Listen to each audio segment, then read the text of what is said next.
This is the Tigers Postcast, your instant game reaction for the Detroit Tigers. Part of the Locked On Podcast Network. Your team every day. And here we go. The Detroit Tigers lose to the Milwaukee Brewers. No offense once again, aside from a Spencer Torkelson home run. 5-1 the final. In this one, Keider Montero gets roughed up for a couple of long balls. And the Tigers lose their first series in the last 5. We break it all down on a live Locked On Tigers postcast. My name is Jake Rietma. I'll be steering this ship on another afternoon Locked On Tigers postcast. As always, your comments are welcome. And hey, thanks for making this your post-game destination, free and available wherever you get your podcasts. And of course, it's all part of the Locked On Podcast Network, your team each and every day. And oh yeah, we are on YouTube as well.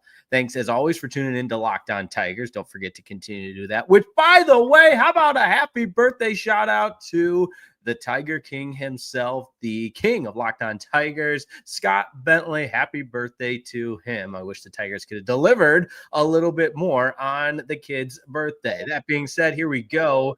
Like I mentioned, the bats were silenced. Hey, this is the first series lost in a while. We'll discuss that. And the Riley Greene concern meter continues to grow. I'll have my talking point, player of the game, and our turning point as well. So come along. It's a live Locked On Tigers postcast, and we begin with the starting pitching today. Keider Montero on the bump. And listen, I understand packing in some extra rest for some of the other guys. And you have the wealth of depth at the starting rotation. Give Keider Montero a shot, but I wasn't impressed with Keider Montero. It wasn't terrible, wasn't egregious or anything. He didn't get shelled. He just made too many mistakes. And on a day the offense was once again absent, it was another game for back-to-back games. You feel like there's just no chance that your team has to win the game, and that happened early on. He gives up the home runs early on, and based on the way the Tigers were hitting early on, it just felt like it was going to be an uphill battle. Now, that being said, Detroit certainly had their opportunity in the very beginning of the game, in the first inning. 3 walks and the unfortunate inability to plate any of those free passes combined with the early offense from the Brewers, and this one was a little bit frustrating from the jump. You look at Keider Montero's final line: 5 innings, 8 hits, 5 earned runs, 8 strikeouts, and a walk. And again, it's the contact that yielded such damage that really is the issue with the start here tonight. Yelich gets his 4th home run of the season in the 3rd inning.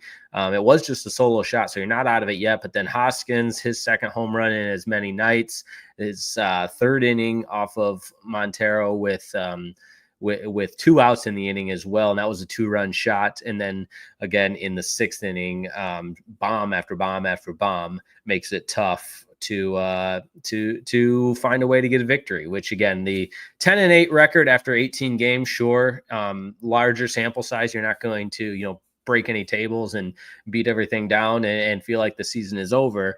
But today was definitely a disappointment, considering the potential that was there in that early offense with 3 walks in the top of the 1st inning.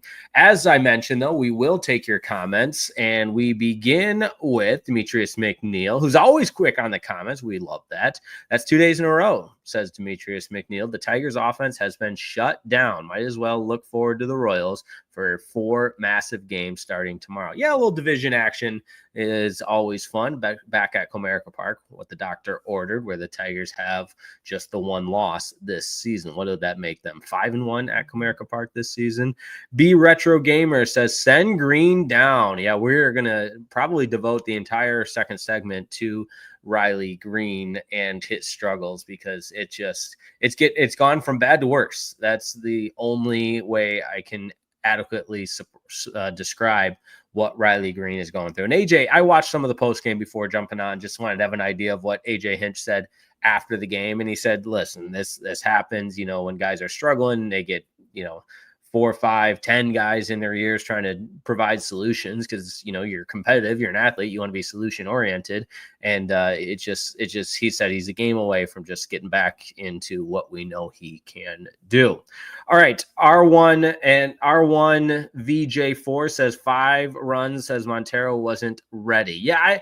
I go back to that, and it just, the timing of it felt a bit odd. I didn't feel like the Tigers starting rotation was in any pressing, dire situation where rest was necessary. And I understand they talked about the different have allowing, I believe it's Hanafi that was optioned down. Somebody can correct me in the comments if I missed that. But point being, you have the option to be able to send guys back and forth and give Montero this shot. But again, we're 18 games into the season and the starting rotation already needs rest. I mean, that was the explanation of the reason Montero and that he had earned the opportunity for the start. So perhaps that's part of it as well. But to your point, the 5 runs and 3 home runs given up certainly would leave a lot to be desired there. All right. We've got Dan. Oh, good. My buddy Dan checking in with Let's Go Brewers. Yeah. Spam the chat. Sure. Karen says send Riley down in the batting order. What a rally killer. Yeah, that I think we could have a legitimate discussion about. When I first read it, again, we got a lot going on right now. No producer. I'm just reading comments as I'm trying to articulate, which is always scary. But I thought you meant send him down to the minors. I don't think you're there yet. Nobody is, but certainly having him in the that part of the batting order. I mean, where did he bat today? 5th today. Yeah, behind Torkelson. So listen, that's not the worst thing I've heard to continue to send him down, but 0 for 4 again today with 2 more strikeouts. And you know what? Let's get into it right now because unfortunately for the second night in a row, that's what we're talking about. This is what you'll be talking about. Riley Greene struggling immensely. He was an all-star last year. It's almost a repeat of what we talked about last night. He's going to be all right. I'm confident in that. I hope you are as well.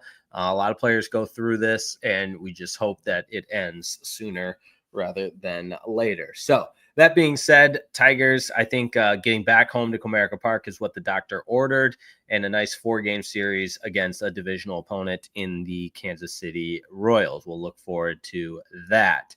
Coming up next, we will discuss our player of the game. We'll take a little bit deeper of a dive into the way that the bats were silenced on offense. And of course, I'll have my turning point as well. So that's coming up next. Don't go anywhere. It's alive. Locked On Tigers postcast right here on Locked On Sports Detroit. Locked On Tigers. Hey, this episode of the Locked On Tigers postcast is brought to you by Prize Picks, America's most exciting way to play daily fantasy sports. Well, you guessed it. It's on Prize Picks, and it's so easy to play as well. And what timing? Basketball and hockey, the playoffs, they're heating up, and the hockey regular season is getting ready to end. And there's no better way to turn your sports knowledge into real winners than with Prize Picks, the easiest and most exciting way to play daily fantasy. With Prize Picks, you simply pick more or less on at least 2 player projections, and voila, you're in. You can even combine players across multiple sports, which when you've got April and the D going on, maybe a little playoff Pistons, a little Tigers daily action, you got to love it. Basketball, hockey, baseball, whatever it is, for your chance to win up to 2,000 times your cash. I love using Prize Picks, and a lot of times I'll pick more on Cade Cunningham's projected stat because, Cade is dropping dimes. He's also leading that Pistons team in the postseason. So there you have it. I love how easy it is to set up your lineup in under 60 seconds. Prize Picks even runs cool promos like Taco Tuesday, where they discount player projections up to 25% for even more value. And payouts are, they're fast and safe and secure. So download the app today. Use code LOCKEDONMLB. Get $50 instantly after you play your first $5 lineup. That's code LOCKEDONMLB. Get $50 instantly after you play your first $5 lineup. Prize Picks, run your game. This episode of the Locked On Tigers postcast is also brought to you by Game Time. There's nothing better than catching an MLB game live. The crack of the bat, the roar of the crowd, the smell of ballpark food. I'm getting hungry just thinking about it. And if you're looking to go last minute, well, guess what? Game Time makes getting tickets easier than ever with last minute deals, all in pricing, and a low price guaranteed. Game Time takes the stress out of buying MLB tickets. Plus, ticket prices, oh yeah, they drop as the time gets closer, meaning you can score an incredible deal. Maybe you want a spontaneous game night. I recently grabbed last-minute tickets for a game, and Game Time had unbeatable prices, which meant more money for food and merch. Yeah, you know I'm a big merch guy. That's why I always have these cool hats, because I save so much money on Game Time so I can use it for merch. We love merch. Take the guesswork out of buying tickets with Game Time. Download the Game Time app today. Do it right now. Don't walk, run. Create an account. Use code LOCKEDONMLB for $20 off your first purchase. Terms apply. And again, create that account and redeem that code. I'm going to spell it out for you. Literally, LOCKEDONMLB for $20 off. Download the Game Time app today. Last minute tickets, lowest price guaranteed.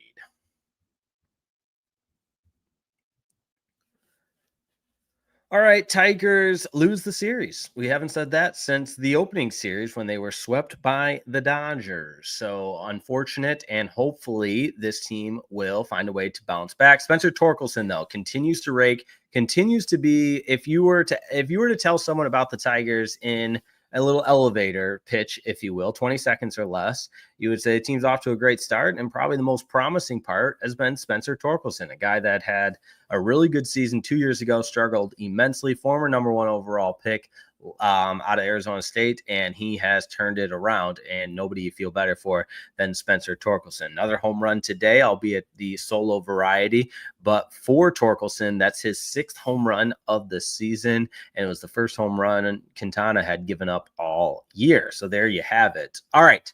Let's get into those check marks so that we can put those check marks on the show sheet, and we will discuss our turning point. Time to reveal where the game was won or lost. It's the turning point. I don't know how major this was, but in a very, very uncomfortable kind of reality way, I felt the game turn a little bit in that first inning when the Tigers were unable to plate a run after being gifted 3 walks, and just the missed opportunities set the tone. And I'm not saying, oh yeah, they had no chance after that. That's certainly not what I'm saying. So hopefully this still qualifies as a turning point, but it was a turn early in that game. I would also add that there were a couple of calls that went against the Tigers in some big spots. The Gleyber Torres one where he felt like that ball was down, and then the Spencer Torkelson's last at bat, unfortunately he struck out, but the pitch before that ball was totally low and out of the zone, and he was still it put him behind the 8 ball a little bit, and then he struck out later. He was visibly upset, but that was a big spot with 2 on, down by 4, yes, but with 2 on, perhaps an extra base hit does some serious damage, and that rally continues to go. So felt like Spencer Torkelson had the bat taken out of his hand a little bit in that one. Let's give you our player of the game. This is the Locked On Player of the Game. I think you got to give credit to a couple of different guys for the Milwaukee Brewers, but 2 RBI for Rhys Hoskins. And I think just the way that he played all series long, we'll give him the nod on this one. Another home run, and, showing what he can do for that Milwaukee Brewers team. In addition to the home run and 2 RBI, Hoskins also had a couple of runs scored there as well. So not like he had some dominating performance by any means, but we'll give it to him. Quintana, 5 2/3, 4 hits, gave up the 1 run. So not like that that line really knocks your socks off either. And there's really nobody to give it to for the Tigers. So what I'm getting at is this is a result of what's the saying? A process of elimination. There we go. That's what I'm looking for. That came out really smooth. Way to deliver that one, Reetma. You're killing it, brother. All right, couple more comments before we go. It's always a pleasure to be on the air with everyone. And Jimmy Card Collector says, bringing Montero up didn't work. Hinch managing for the long season, like they're in first by 3 or 4 games, bad move. We did discuss that. I did feel a little bit rushed and odd with the time. You don't love to see that. And Karen makes a good point here. What's up with Herder not being able to throw to first? Good grief. Looks like Verlander in the 2006 World Series. Oh, no. Don't remind me of that. Oh, my goodness. Oh, I did not have that on my bingo card to think of Verlander in the 2006 World Series. All the Tigers pitchers in that World Series. I was just a young cat at the time, but, man. Whew. All right. E. Wern, is that Ed Werder? No, I'm kidding. Worried about KC, hoping we at least get a split. Let's go for 3 out of 4 or 4 out of 4. Nothing to be worried about. All right. Appreciate everybody tuning in. That's going to do it for me. We're out of time, but not to worry. We've got an exciting season still ahead. Nothing to worry about. Don't forget to check out Locked On Tigers and like and subscribe to Locked On Tigers, because not only do we give you the daily show led by Scott Bentley, but also the post-game reaction show with yours truly. And if you don't know, my name is Jake Reitman. Follow me on Twitter at Jake_Reitma. And hey, even though the Tigers lost, we always have a good time on the Locked On Tigers postcast. We're going to continue to grow, and do the best we can to serve Tiger fans everywhere. And don't forget, it's free and available wherever you get your podcasts. I will be doing a little traveling, pre-planned maintenance. Well, I'm getting sent down to the minor leagues this weekend. How about that? So I'm going to do as many shows as we can, but just beware. I'll schedule them out on the days that I can do them. So thanks so much for tuning in. As always, go Tigers, and we will see you next time. We got Pistons playoff basketball starting on Saturday. All good things. And I guess you could also, if you're interested, Locked On MLB Game Night later tonight. John Frisch from Locked On Angels and yours truly will recap every game in Major League Baseball. So that's coming up after the final out late tonight. You got a lot of time from now till then. But thanks again. Have a wonderful night and afternoon. Unfortunately, Tigers lose to the Brewers. Brewers take 2 of 3, 5-1, the final in this one. Tigers will look to bounce back in a 4-game series against the Royals from Comerica Park beginning tomorrow. See you then.